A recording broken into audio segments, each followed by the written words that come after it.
You're standing in a hospital hallway at 4 a.m., not for a health scare this time, for a birth, your first daughter arriving 3 weeks early, and your wife Elena is asleep for the first real stretch in almost 2 days, and you're alone in the hallway doing the thing you've done at every major moment in your adult life, which is checking your bank balance on your phone for no reason at all except that your hands need something to do. $8,200. That's the number, the actual number, the week your first kid is born. You remember it exactly, the way you remember almost nothing else specific about that entire blurred week, because that number is doing math in the background of everything else happening. Daycare costs you haven't researched yet, a maternity leave that isn't fully paid, a car that's going to need new tires before winter.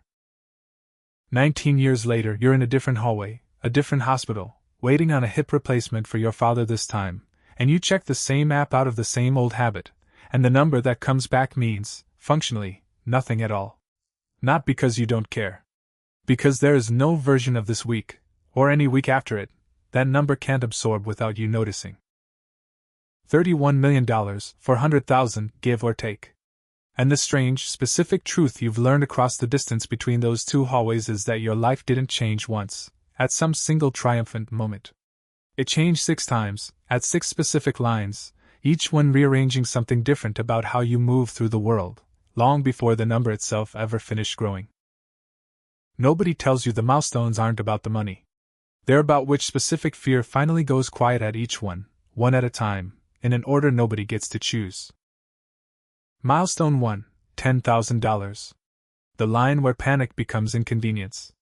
You crossed this one in your late 20s, Elena still just your girlfriend then, both of you splitting rent on an apartment with a landlord who takes 11 days to fix anything that isn't actively flooding. You remember the specific week the number ticked past 10,000, not because anything dramatic happened, but because your car's transmission failed that same month, a repair that would have wiped you out completely 2 years earlier and simply didn't, this time, because the number in the account absorbed it and kept going.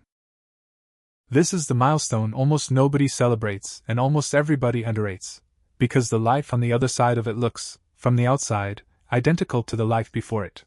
Same apartment. Same car, now repaired instead of replaced. Same job. The only thing that changed is internal, and it's enormous. A flat tire stops being an emergency and becomes an errand. Elena notices something different in you around this time, though either of you has language for it yet. You stop flinching, slightly, at unplanned expenses, a specific tightness around your shoulders that had been there so long you'd stopped noticing it was tension at all until it wasn't there anymore. At $10,000, your life changes because your nervous system finally gets permission to stand down from a threat it had been treating as permanent. Milestone 2, $100,000. The line where you start making decisions instead of reactions. You cross this one 4 years later, married now, Elena pregnant with your daughter, and the shift here is different from the first one. It's not about panic disappearing, it's about a completely new category of decision becoming available to you for the first time in your adult life. You take a job that pays slightly less than the one you're leaving, a smaller company with equity that might be worth something someday, or might be worth nothing at all, and you make that decision the way you've never been able to make a decision before, based on what you actually want, rather than based purely on what you can afford to risk. At any point before this milestone, that decision would have been unthinkable, a luxury reserved for people whose parents had money, not people like you. Elena, sitting across from you the night you tell her about the offer, says something you remember precisely. "A year ago we couldn't have even talked about this." She's right. A year ago, the conversation wouldn't have happened at all, because there wouldn't have been a decision to make. There would have only been the job that paid more, taken without much discussion, because discussion is a privilege that requires a cushion underneath it. At $100,000, your life changes because a whole category of question, what do I actually want, rather than what can I not afford to lose, opens up for the first time. Milestone 3, $1 million. The line where you stop explaining yourself to family. This one arrives quietly, almost administratively, a portfolio statement you barely register at the time because your daughter's in the middle of learning to walk and nothing else in the house feels especially important that week. But the milestone reveals itself socially, months later, at a family dinner, in a way you don't expect. Your mother-in-law asks, not unkindly, the question she's asked at every family gathering for 6 years, about whether you and Elena have A plan. The specific tone parents use when they're worried their kid made a risky choice marrying someone without a stable enough job. You watch Elena, this particular dinner, answer the question completely differently than she has in years past, not defensively, not with the old edge of justification in her voice, just a flat calm. We're doing really well, actually. And the conversation moves on, because there's nothing left in her tone for anyone to push against. You realize, watching this exchange, that something has shifted that has nothing to do with the actual number and everything to do with what the number allows you both to stop doing, defending the decisions that got you here. The $1 million doesn't buy validation from your in-laws. It buys the specific freedom of no longer needing it. At $1 million, your life changes because you and the people you love stop having to justify the road that got you here, even to the people who love you most. Milestone 4, $5 million. The line where work becomes optional instead of required. This is the milestone people call F you money. A crude phrase for a genuinely enormous shift, the specific line where you could, if you chose to, walk away from every job you've ever had and never work again, living modestly but completely, for the rest of your life. You don't actually quit anything when you cross this line, that's the part almost nobody expects. You keep going to the same job, doing the same work, and the strange discovery waiting on the other side of this milestone isn't freedom from work. It's the freedom to notice, for the first time, which parts of the work you were only ever doing out of fear, and which parts you genuinely choose even without the fear attached. You find, within a year of crossing this line, that you actually enjoy about 60% of your job, and the other 40%, the parts you'd been quietly resenting for years, you finally have the standing to say no to, delegate away, or simply stop doing, because the leverage of, I don't actually need this job, changes every negotiation you'll ever have again, whether you use the leverage out loud or not. Elena notices this shift before you fully articulate it to yourself. You come home less tired on the days you used to come home wrecked, not because the job got easier, but because you stopped performing obligations you no longer actually had. At $5 million, your life changes because work stops being a thing that happens to you and starts being a thing you're choosing, 60% of it gladly, on purpose, every single day. Milestone 5, $25 million. The line where your family's whole future stops depending on you specifically. This one lands differently than the others, less personal and more structural, and it takes you the longest to fully understand, because it isn't really about your life at all. It's about the specific weight that quietly lifts off your chest regarding everyone else's. You do the math one evening, almost by accident, running numbers for an estate planning meeting, and you realize that your daughter's education is fully funded regardless of what happens to you tomorrow. Her children's education, if she has them, is very likely funded too, depending on how conservatively the money grows. Your parents' remaining years are secure in a way they weren't before, a fact you've quietly handled without ever making a production of it, the same way your own father once handled things without a production, though you didn't understand that inheritance until you were living inside your own version of it.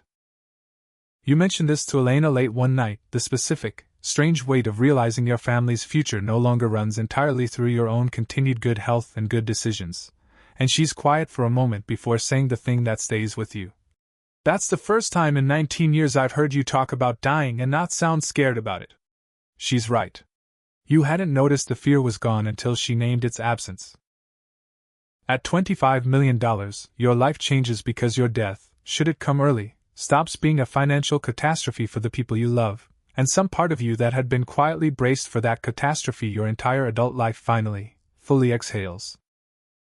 Milestone 6, $100 million. The line where the question changes from, what can I afford?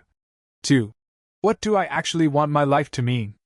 This is the milestone that surprises you most, because you expect, crossing it, to feel something enormous, some final unlocking, and instead you feel a strange, quiet reorientation, less like arriving somewhere and more like realizing the entire question you've been answering for 30 years has changed underneath you without asking permission. Every milestone before this one answered a version of the same question. What can you afford? What can you risk? What can your family survive without you? At $100 million, that question simply runs out of places left to apply itself. You can afford almost anything reasonable a person could want. Your family could survive several times over.